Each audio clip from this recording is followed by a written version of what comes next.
The strength that doesn't shout. A message from a peaceful people to a powerful world. There are two kinds of strength in this world.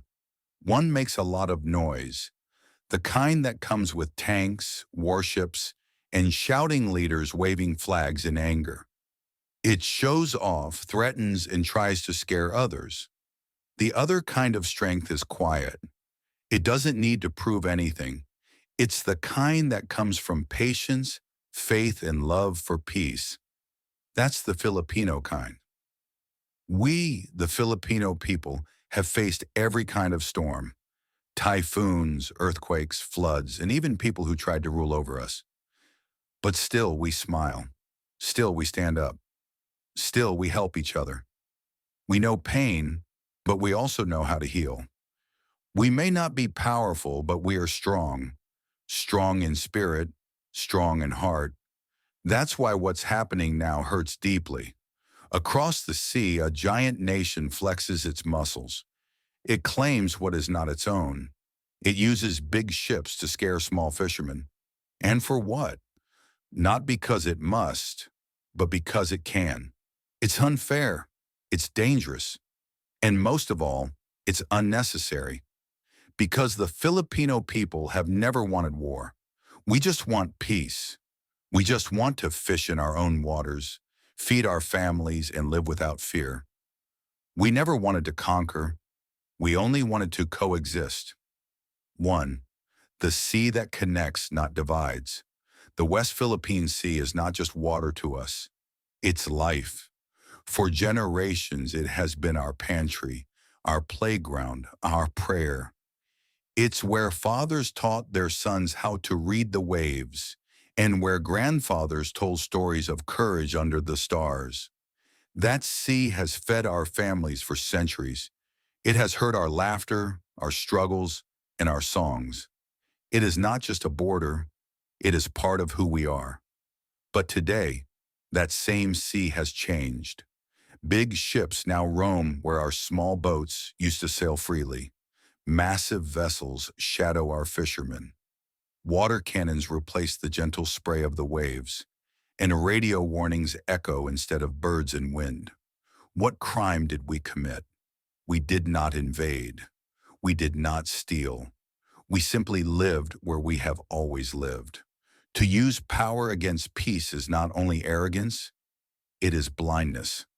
Because when you crush the weak to prove your strength, you don't grow bigger, you grow smaller in spirit. 2. The heart of a peaceful people. The Filipino heart is simple. We love to laugh. We love to eat together, even when there's little food. We can turn problems into jokes and pain into songs. When darkness comes, we light candles and pray. When floods rise, we build rafts and share food. We do not fight fire with fire.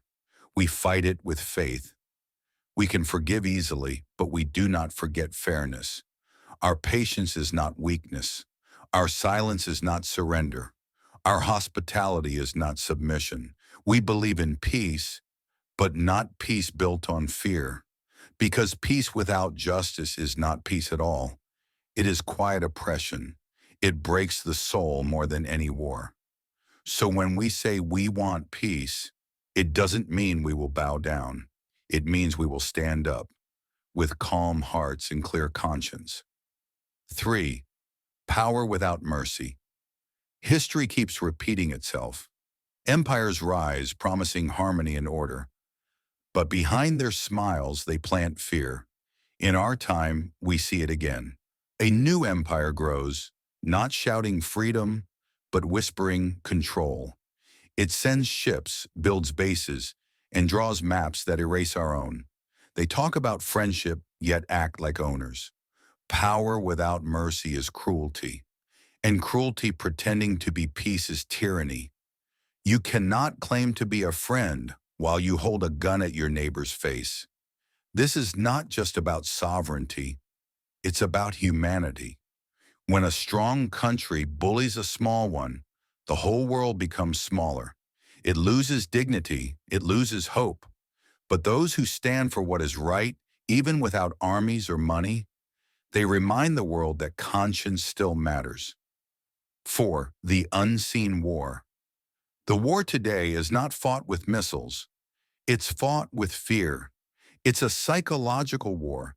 It's when they say, "You are small. You cannot resist," but the Filipino spirit was never built on size. It was built on faith, and faith cannot be occupied. We may not have aircraft carriers, but we have courage. We may not have missiles, but we have memory and the moral clarity that comes from knowing what is right. Our weapon is not destruction, it's dignity. And in the long run, history will not remember who shouted the loudest. It will remember who stood firm with faith. 5. When the giant forgets his soul. The saddest part is not that a big country bullies a small one. It's that the giant itself, China, has forgotten its soul. This was once a land of wisdom and poetry, of emperors who spoke of harmony and respect. Now it has traded that grace for pride and fear. What moves it now is not strength, but insecurity. And insecurity, when covered in pride, becomes dangerous. The world does not need another empire. It needs examples. Nations that show how strength and kindness can live in the same heart. The Philippines, small and often ignored, can be that example. We are not perfect, but we have something precious, a belief that the strong exist not to exploit, but to protect. 6. The moral horizon. Someday the waves will calm again. They always do. Ships will rust, leaders will fade, but the sea will remember who truly belonged to it. And long after the noise of war is gone, the truth will still stand. No one truly wins by force. The real victory is peace. Peace that comes from justice. Peace that comes from respect. We may not have the power of weapons, but we have the power of principle.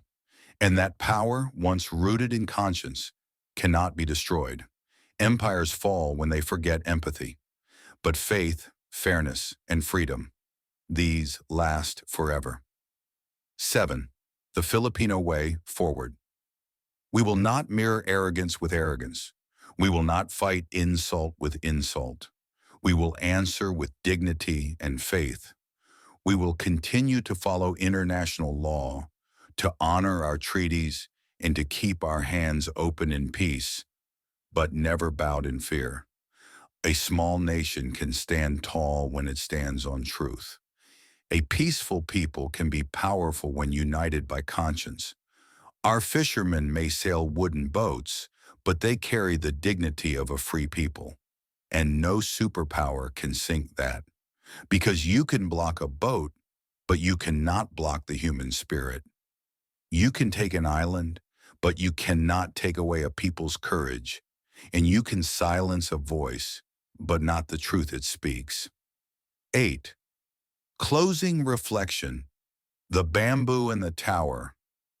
When I look across the sea and see tall towers and artificial islands, symbols of power and control, I am reminded of the bamboo. The bamboo bends, but it does not break. It sways with the wind, but it always stays rooted in faith. It grows quietly, yet survives every storm. That is the Filipino spirit. We do not need to roar to be strong. We just need to stay true to who we are. Someday, when all the noise of power fades, the whisper of peace will still be heard. In the laughter of our children, in the songs of our fishermen, and in the prayers of our people. For in the end, it is not the tallest tower that lasts, but the bamboo that bends and rises again. We may be small in power, but we are vast in peace. And peace, when rooted in truth, is the greatest strength of all.